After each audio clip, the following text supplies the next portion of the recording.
gente, estou aqui novamente. Vamos dar sequência ao vídeo que a gente ouviu com o psicólogo Euclides, que atua aqui em Londrina há mais de 18 anos, né?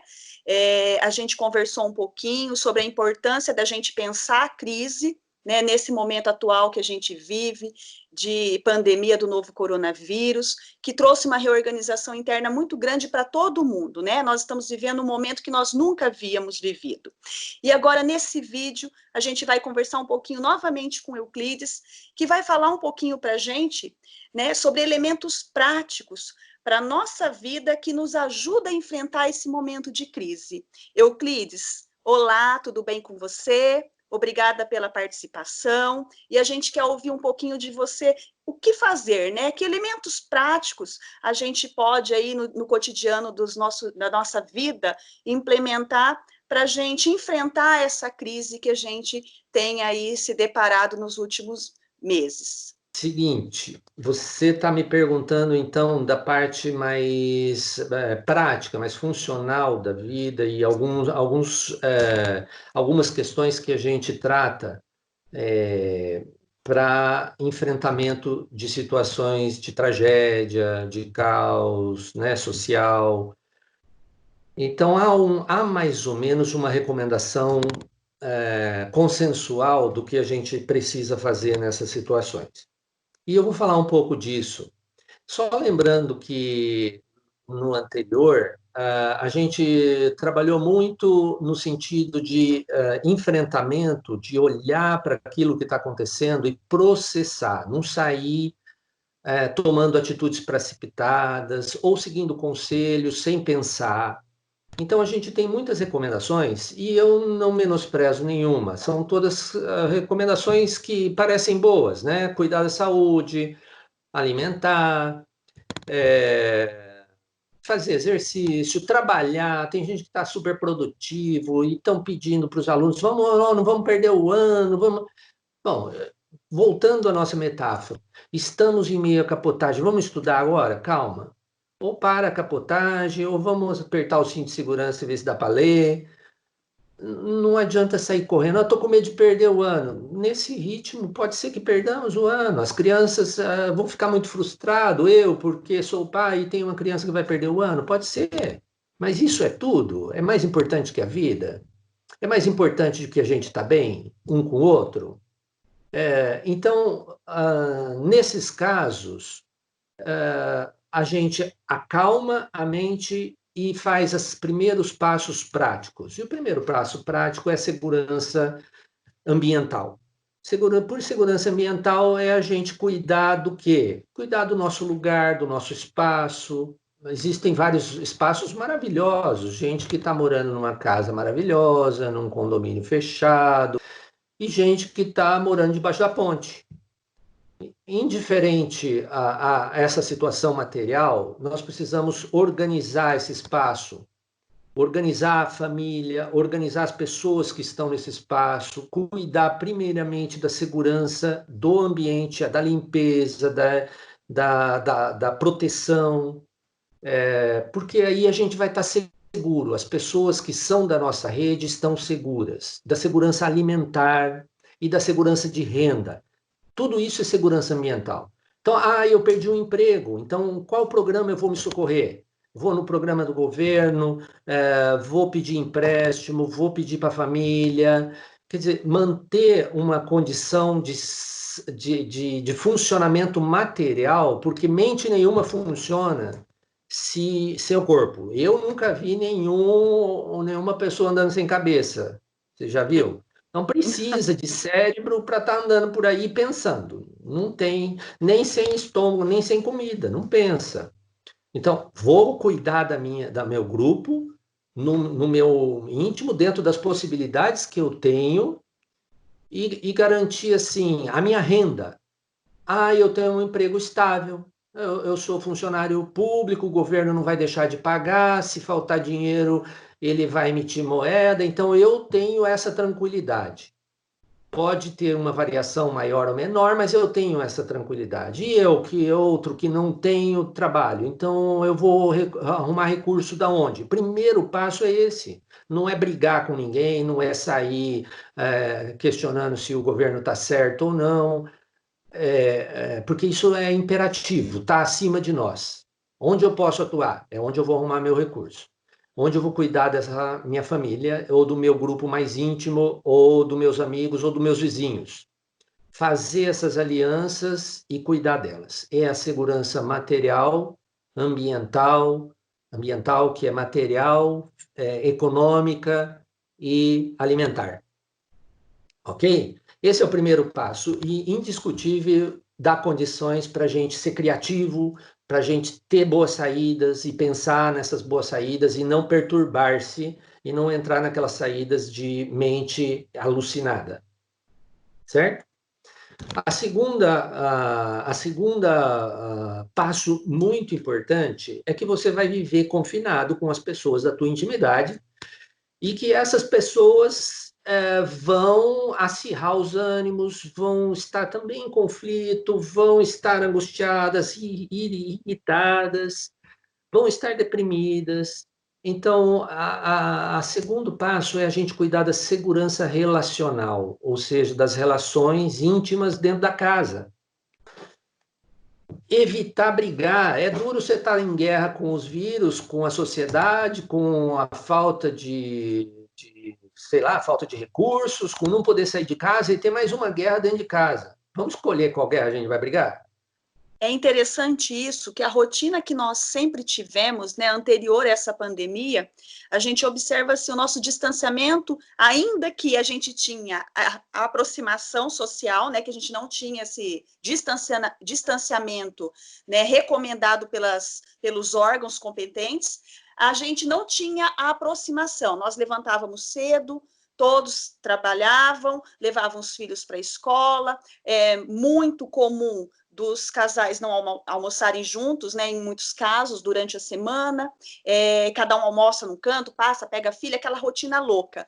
E realmente, agora com esse confinamento, todo mundo dentro de casa, né? Olha que desafio que nós temos para driblar mais essa situação, porque aí aparece, né, algumas divergências, alguns desafetos, como você mencionou agora há pouco. Então, são situações também que fazem a gente se repensar, né? Acho que é um processo de reaprender, até nesse próprio contexto de relações, né? Perfeito, Viviane. A gente viu um monte de fotos, quem tem internet vendo pela internet, né? As fotos lá, né? Por favor, vamos trocar de família nessa segunda semana, nesse segundo mês, né? Ou professores, pelo amor de Deus, vocês são santos. Lembra quando eu xinguei vocês que vocês estavam de greve? Não, é mentira, né? Agora eu estou vendo a importância, não estou aguentando mais as crianças. Outra via, assim, vocês ensinam eles e eles conseguem aprender, não é possível, eu estou tentando aqui, não consigo, estou me perdendo. Voltem à escola, né? Coisa impensável há pouco tempo atrás. Eu estava dividindo todos os meus interesses pelo mundo. Eu tinha prazeres diversificados e distribuídos, né? Uma coisa socorre a outra. Tinha um pouco lá dentro de casa, mas como você falou, o tempo dentro de casa, com filho, com parceiro, é encurtado pela própria dinâmica da vida que a gente estava levando, né? E agora nós fomos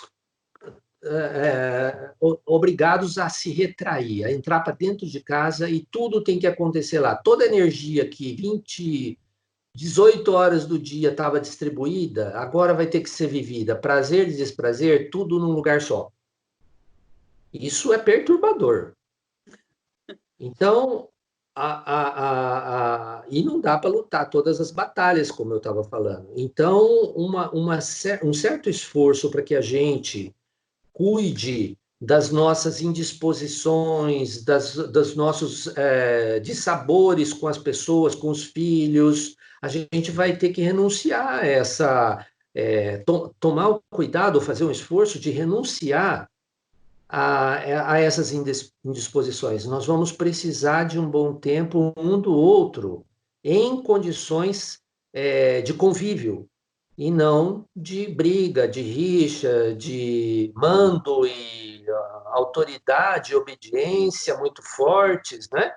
Porque isso vai tornar a vida insuportável. No momento, essa seguridade, essa segurança relacional implica em você achar os seus melhores impulsos lá de dentro para você reformar, ou aceitar, ou ficar bem com as pessoas da sua rede.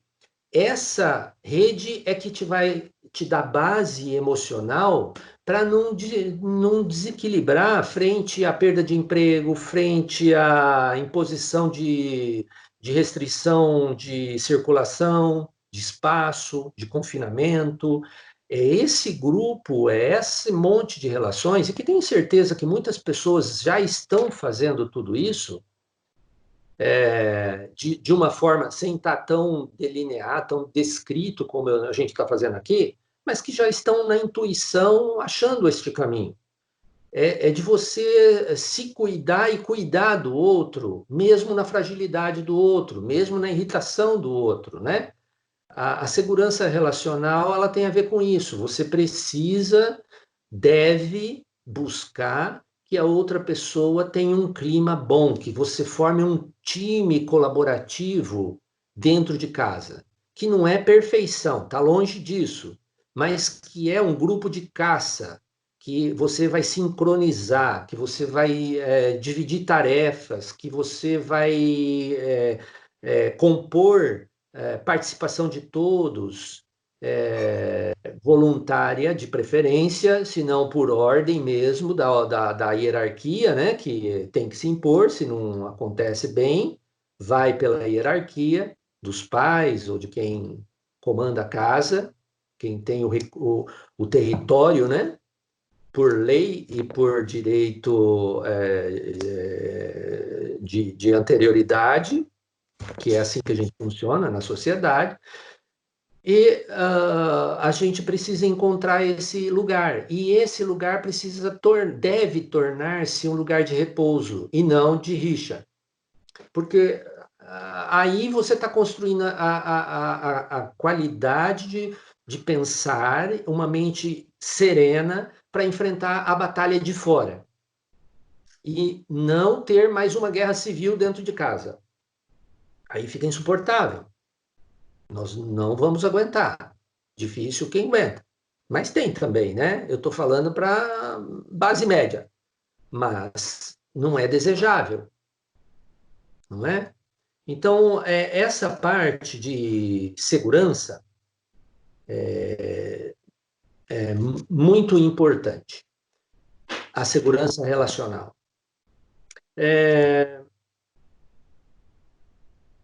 Veja, cuidar desse ambiente, cuidar do relacional. E eu diria para você o seguinte: quando a gente consegue uma aliança muito boa nesse time, nessa rede, que pode se estender desde a família, que está ali dentro da casa, até os vizinhos mais próximos, até as redes que podem ainda ser feitas por social, que são os amigos, via internet, para quem tem isso, via telefone, né? Essa rede, ela acolhe a gente nas piores situações, mesmo nas capotagens mais drásticas, né?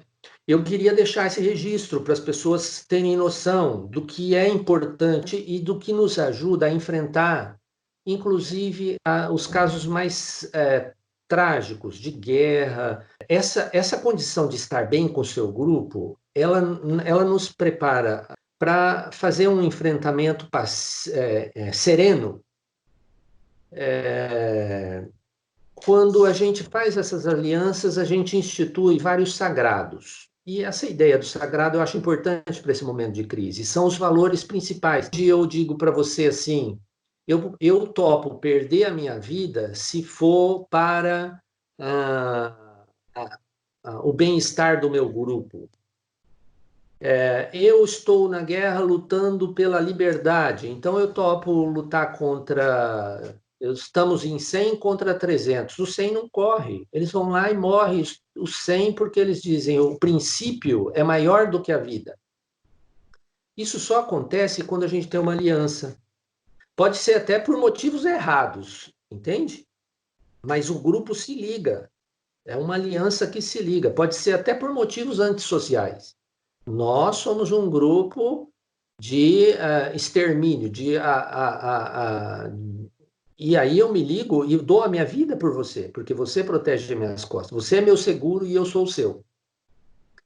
Essa aliança institui vários sagrados, né? Várias ideias do sagrado. A ideia de liberdade, a ideia de direitos humanos. Né? Eu vou enfrentar o Hitler porque não é porque eu vou ganhar, é porque ele é contra os direitos humanos. Então eu vou perder minha vida, mas não vou dar a ele.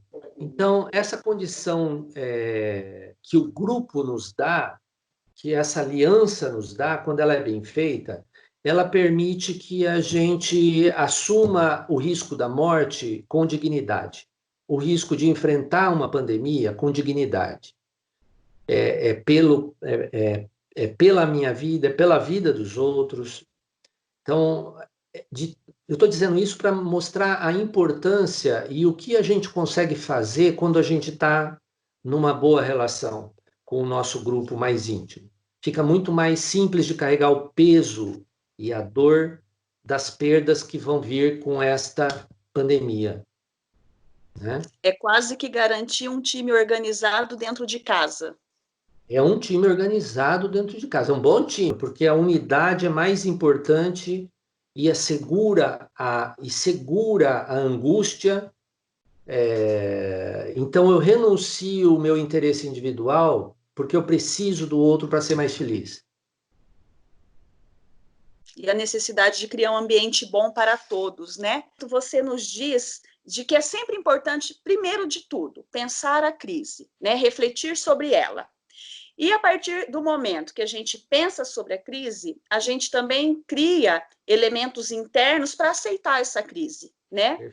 Mas a gente não pode deixar de pensar nessa segurança material e nessa segurança relacional, que vai dar suporte para que o bem-estar de toda a família se garanta, né? E quando a gente fala em segurança material, você trouxe à tona a questão, né, do trabalho, da renda, que tudo isso, para algumas famílias, está comprometido neste momento, né? E isso, de certa forma, no meu entendimento, pode afetar a segurança relacional, né? Você acha que isso é um ponto também que afeta as relações dentro de casa? Faz sentido isso? A segurança material, se eu não a tenho, ela, de certa forma, afeta a segurança nas relações. Sem dúvida, Viviane.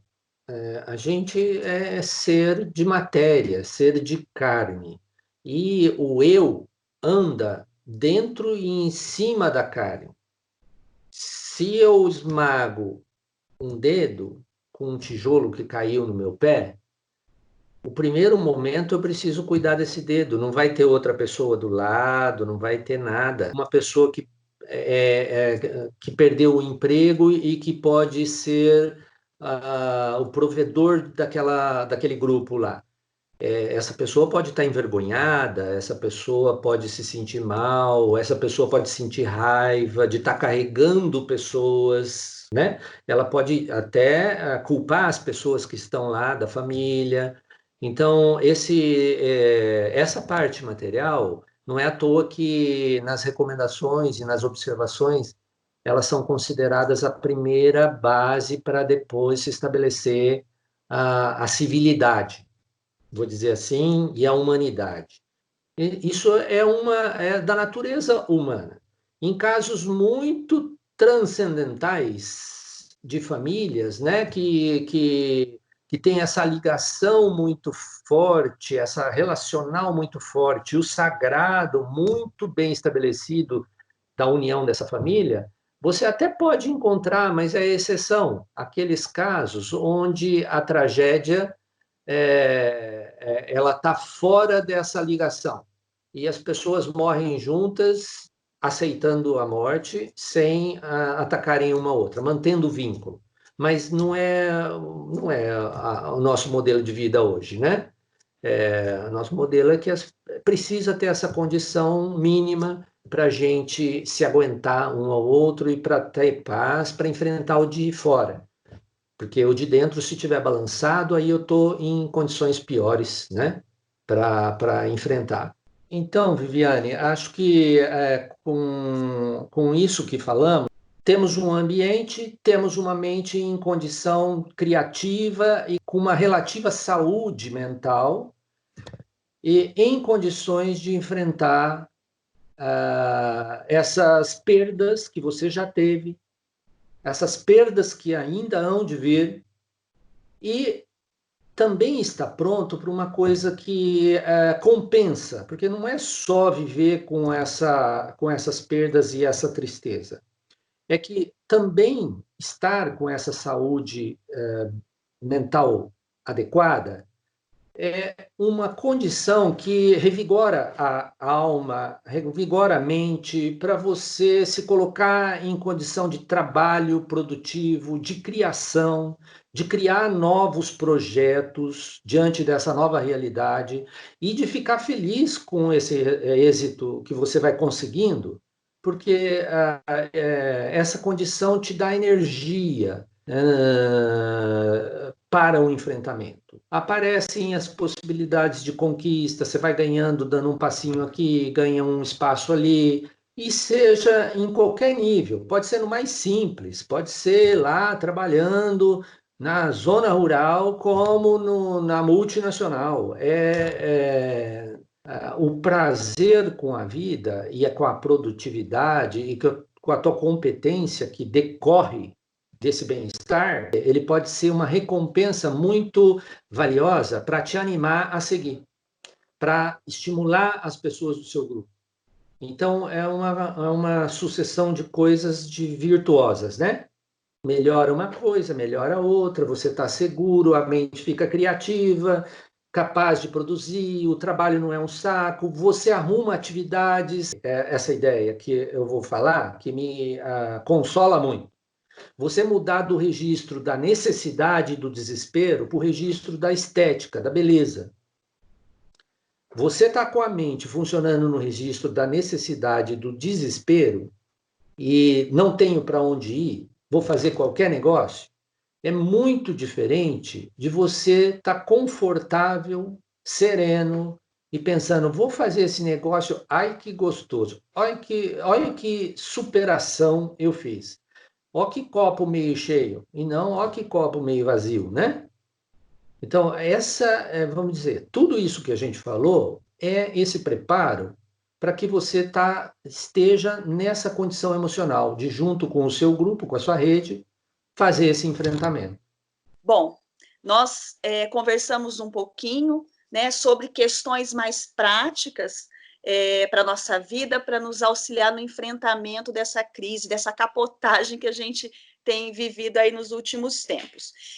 Então, garantir a saúde material, a segurança material, a segurança relacional é um dos aspectos importantes para a gente ter um time organizado dentro de casa, né, e ter uma mente também coletiva, saudável e organizado para enfrentar toda a situação aí que decorre da pandemia.